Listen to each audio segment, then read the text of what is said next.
hope you'll sit back, enjoy these pictures as much as we enjoyed the hike. Trevor and I motored down I-70, a little bit of snow in some of the mountains already, and made our way down to Moab, and great scenery on the way down as we followed the river. And of course Moab used to be a big uranium mining area, some of the old equipment. And then we went food shopping.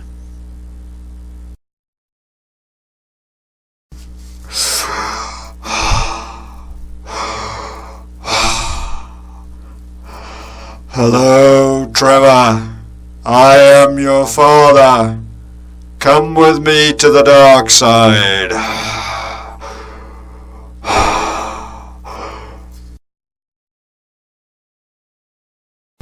As we had time before the rest of the group arrived, Trevor and I visited Bridges National Park. These bridges were formed naturally by water action, unlike arches that were formed by wind and weather.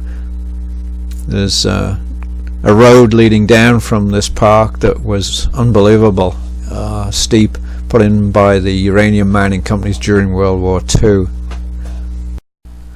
Bluff is dominated by these twin towers here,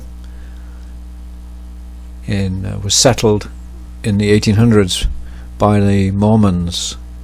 So finally the rest of the group arrived, and we're outside the local eatery here. This is the plaque commemorating the Mormon settlement.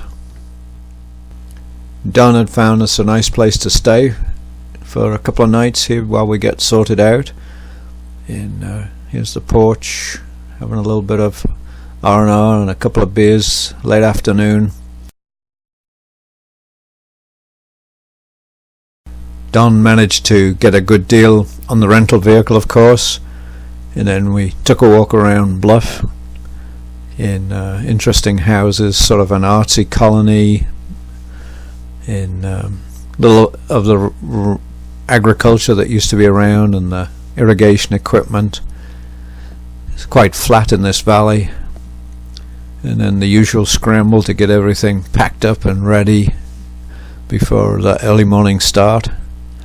And the sun's setting now before a early morning getaway, loading up the vehicles ready to go. Not everybody with it at this time, and then off we go with our outfitter to ferry the vehicles. And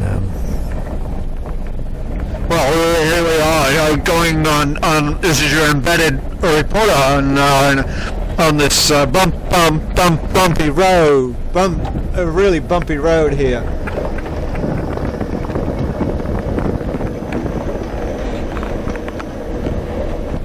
making our way to the trailhead, so we should be there pretty soon. So as we were going along, we about to pass the Squaw and Papoose Standing Rock. You can see the papoose on the back of the Squaw there. Here we are near the trailhead, and leaving one vehicle and ready to pile into the truck, which was used normally for transporting llamas around. I'm not quite sure there's much difference between who's in there and the llamas.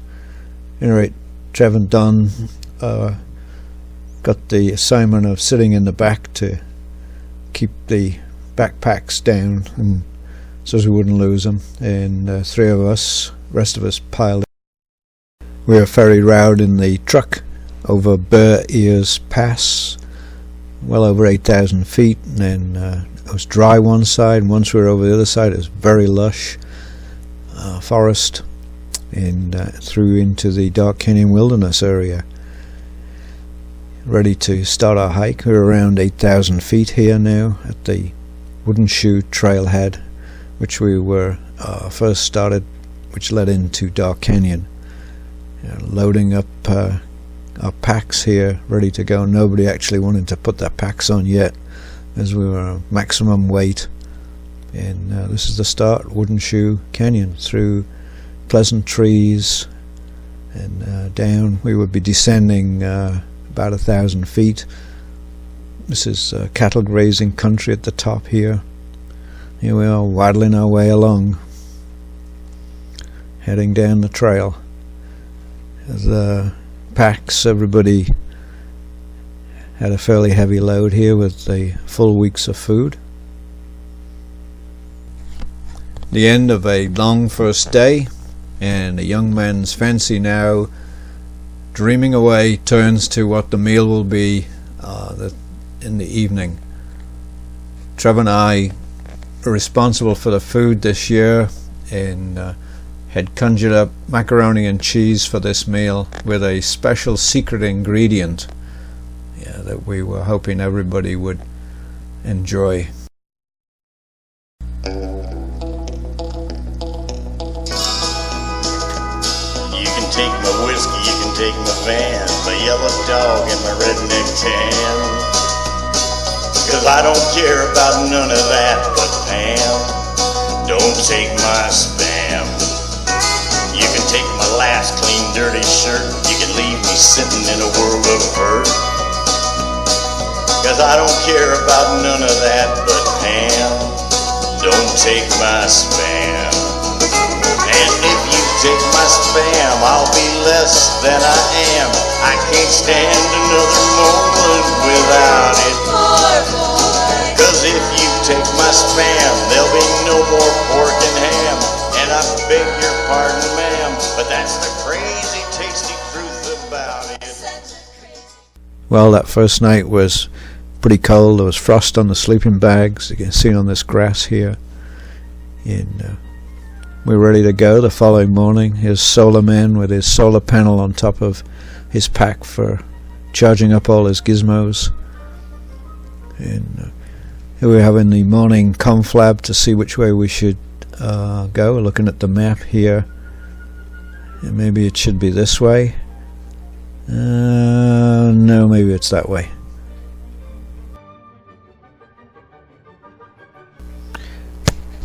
The canyon was fairly wide here, willows growing, sort of lush. And we spotted some ruins way up on the canyon wall. And Nick was able to zoom in with his lens here so as we could take a better view. You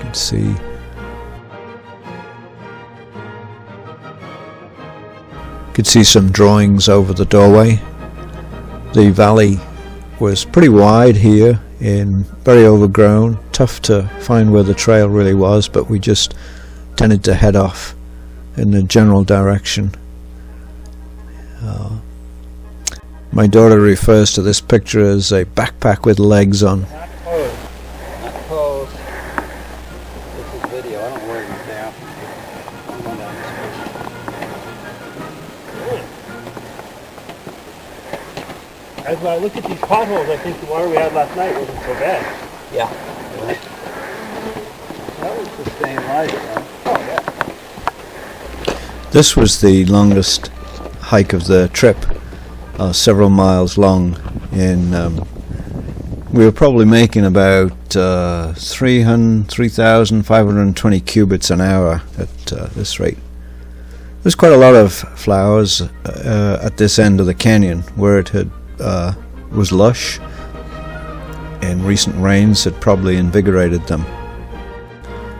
Water along this part of the route was very sporadic, some water potholes, and we'll see some dried out clay pots and puddles and potholes. But our goal at the end of this day was a spring high up on the canyon wall that we had to keep an eye out for. And so a couple of animal tracks here, and here's one of the typical mud pools that we see slowly drying out. As we move down, obviously you can see it's a lot drier here. Recent rain had gone through though, and freshened up a lot of stuff. Because the boulder fields here made progress very misleading. So looking at these canyons as the crow flies is very misleading. The canyon often snakes backwards and forwards and backwards and forwards, so for every mile you're probably walking 3 miles. It was pretty hot as well, and sometimes we, rather than go all the way around the oxbow, we would go over the top. So not only were we going round and round, we're going over and over. You can see the extent of the canyon here as we head down. It was by late afternoon it was getting very warm on this run, and we were keeping an eye out for this spring where we were to make camp that night. Seemed very elusive, and we were starting to drag by the end of the afternoon here.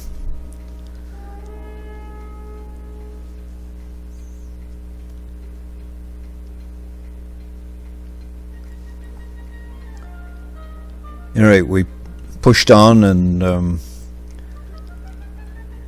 we could see in the distance probably where Dark Canyon came in, and then into view came the spring high up on the wall of the canyon, and we were all pretty relieved that we'd arrived there, because this was a good water source.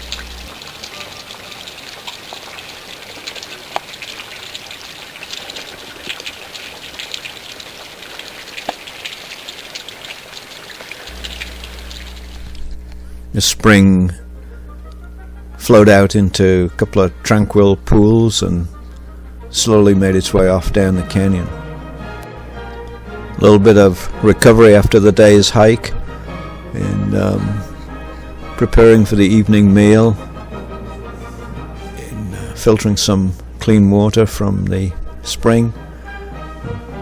Typical camp. There was no need for any shelters during this trip. It was so pleasant sleeping out under the stars.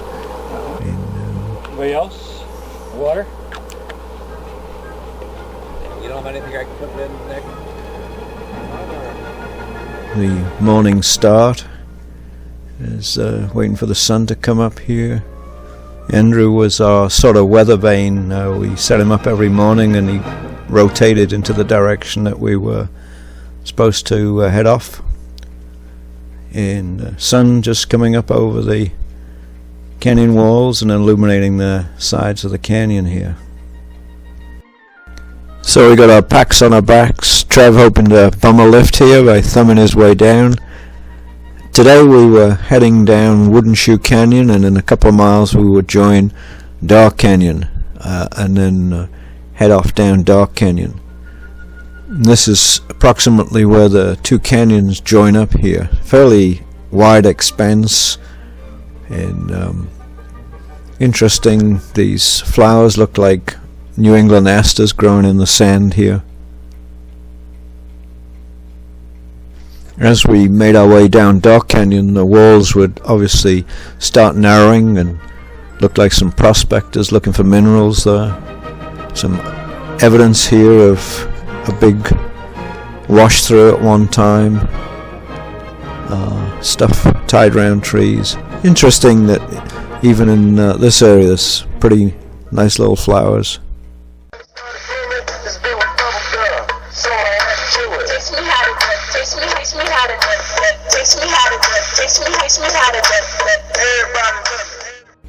Starting to get some interesting rock formations in some of the puddles here. We find signs of life. These are tadpoles, probably from some sort of toad,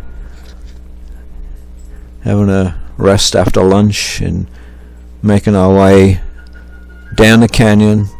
A little bit of water here and there from the previous spring. It's still making its way down the canyon, and the walls, as you can see, starting to come in now.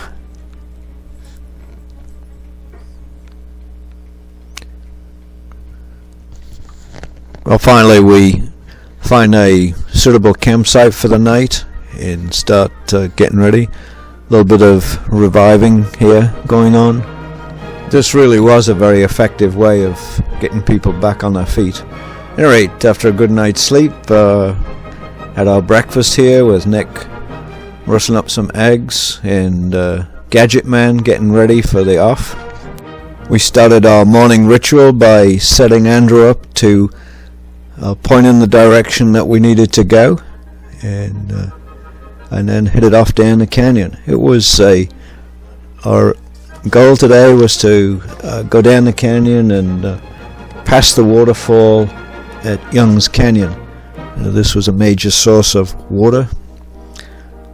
The canyon was alternately rugged and benches and pools.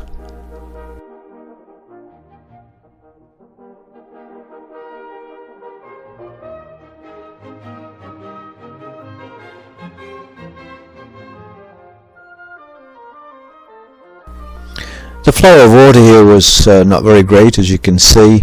However, at times when this canyon gets flushed, there's tremendous damage done, as can be seen by a recent flow through here. This whole tree down, and debris can be several feet up the sides of the trees.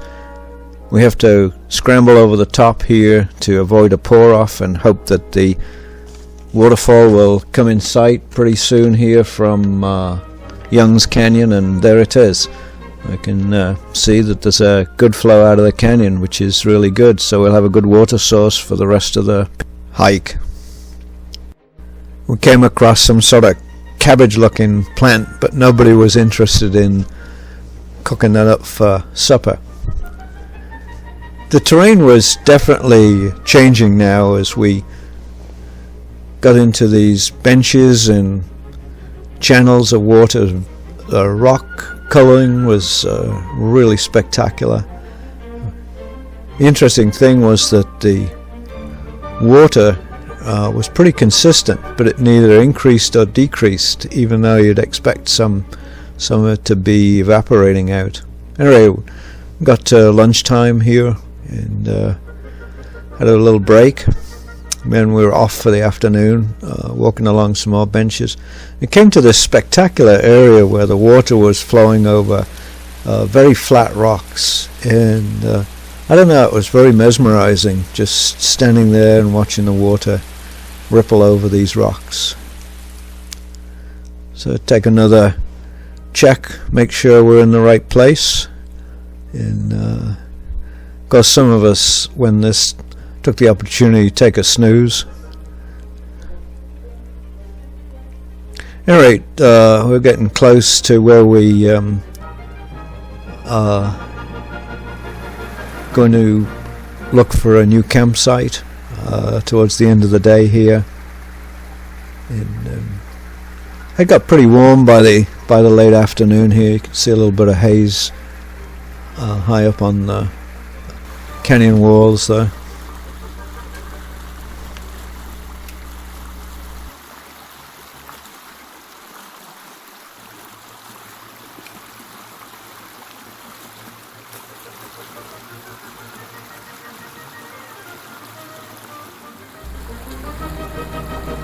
Right, once we were through, this canyon opened up just a little bit and found a nice place for a campsite. Got ourselves sorted out and got cooking going here with a bit of a windscreen. There was a little breeze blowing.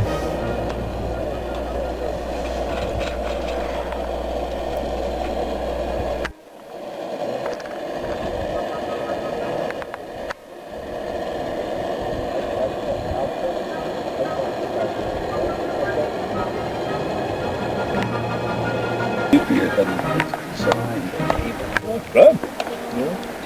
Really good. You were fairly precise about it.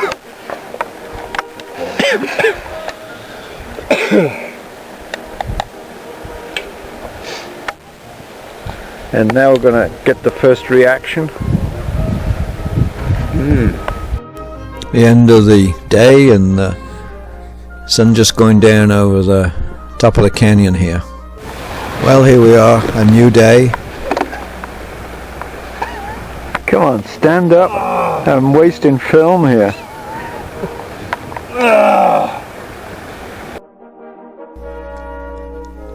Well, we're off in the morning again. First had to encounter getting up from one bench to another, so it was a matter of climbing up this section of rock here, passing the packs up.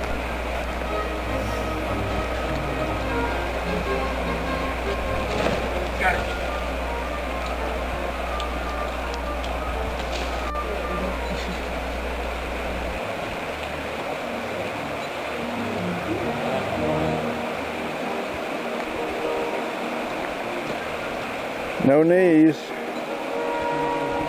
Oh, knees are great.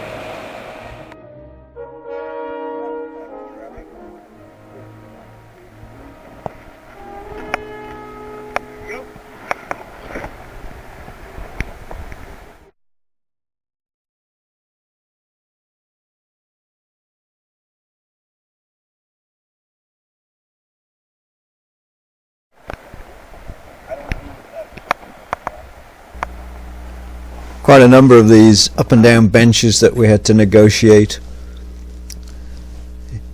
Alright, a daily check of with the satellite phone to check if there was any messages.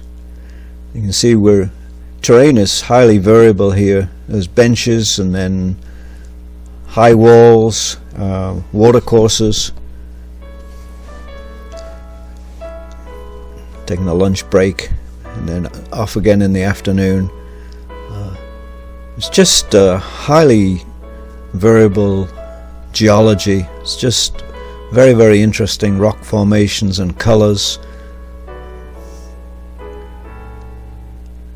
It's like looking back through the ages as you go through this various strata and layers of rock. And this is our friend Lizzie.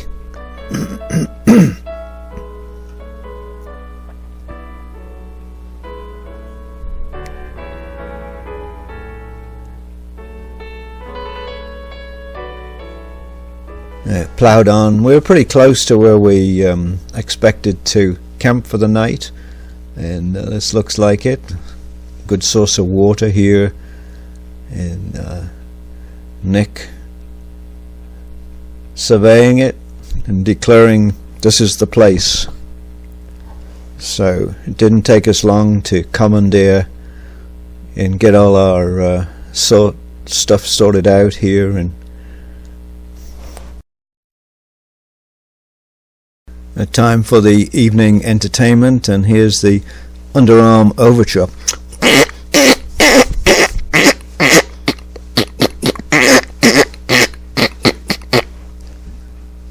Not everybody appreciative of that music, I see. A little bit of before dinner games here, and here we are cooking up a storm. Some ship's biscuits, good dessert. There was a healthy colony of bats, and they'd figured out that the moths were attracted to our headlights and just picked them off. It was quite an interesting sight. Our morning sun was up again. One of Nick's artistic pieces here. The sun now coming up, hitting the tops of the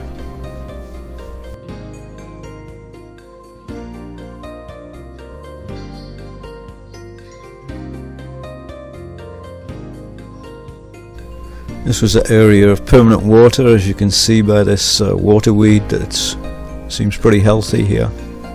We also came across these other little creatures that were latched onto the rock and seemed to be in the high flow areas. Strange looking things. Another little toad here. This was the rock formation behind our campsite. Today we decided to go on a hike down towards the mouth of Dark Canyon.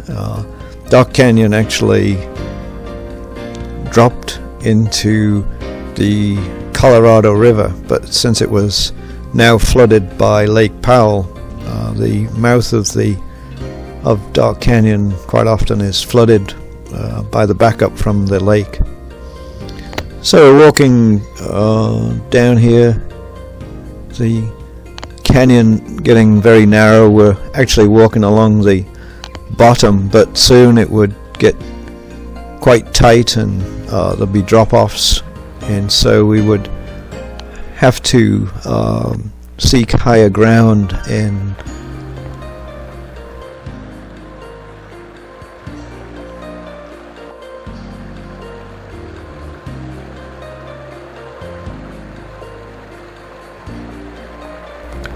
the walls here were probably 1,000 odd feet high on either side, and this was the last point where we could walk along the bottom of the canyon. So now we had to climb up the side and up onto higher benches. Yeah, we sent our scout here off every so often so as we could take spectacular pictures. So we used to say, "Go Trav." So here he is, gives you a perspective of the sides of the canyon that we were walking along.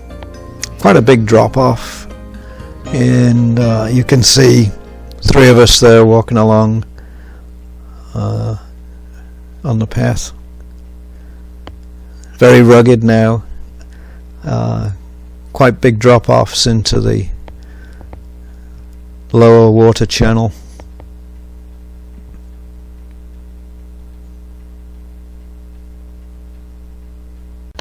You can see the scale of where we were as Trevor in the distance there, dwarfed against the rock as we zoom in there.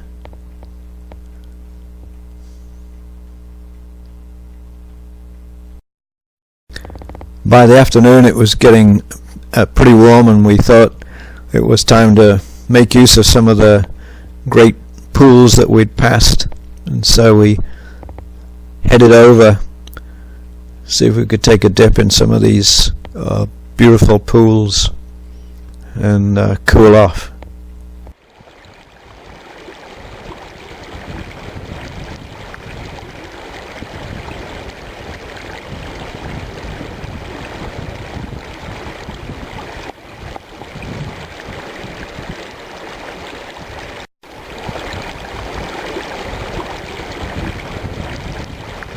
So after a very refreshing swim and a little bit more hiking, headed back to the campsite. We had a very early morning start the following morning because we were going to hike out of the canyon.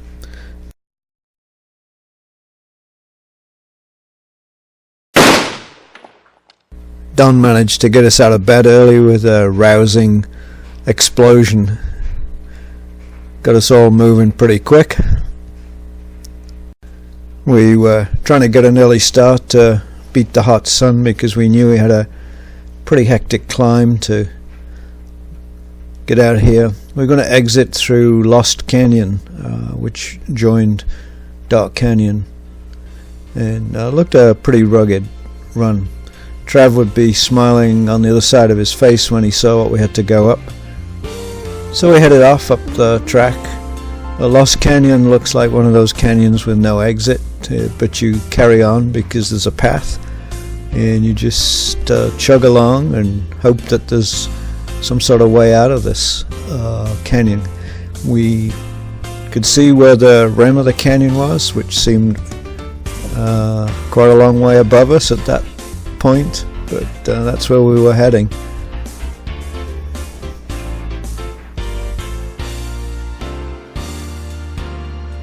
Some of us not quite sure which way to go, but soon got orientated the right way around, and upwards and onwards. Starting now, we could see where the way ahead was. Very rugged. Looked like we were going to go up this straight up this rock pile. We had just under 1,000 feet to climb up, and we were just beating the sun, although it looked like it was going to be a very hazy day, and you could see in the distance there. Way down there is the track that we started off, and back there with the river is where we were camping. Alright, we were chugging up. It was really hard work. Pretty well went straight up here. The rim just didn't seem to get any closer.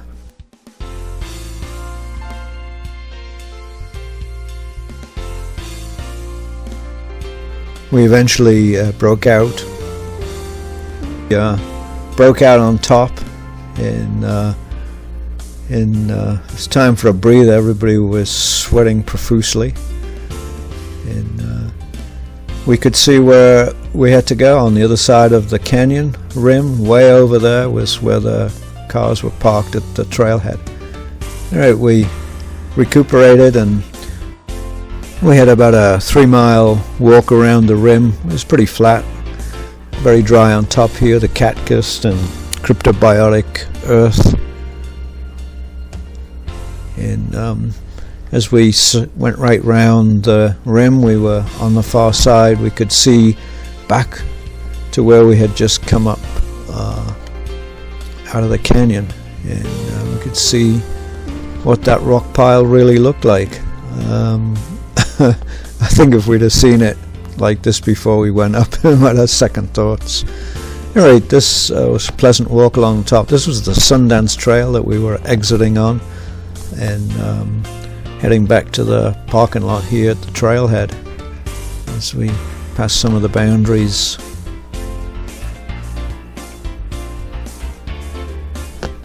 So we're just close to where we parked the cars, and we all grouped together for our final group shot after a very enjoyable hike. On the drive out, we crossed the Colorado River, which Doc Kenny did exit into, and this of course is the top end of Lake Powell, which unfortunately floods a lot of these wonderful canyons now. Well, our paths split here. Nick, Don and Andrew were heading back to Salt Lake, while Trevor and I were heading back to Colorado along these unbelievably straight flat roads through Utah. But first we had to stop for a chow down.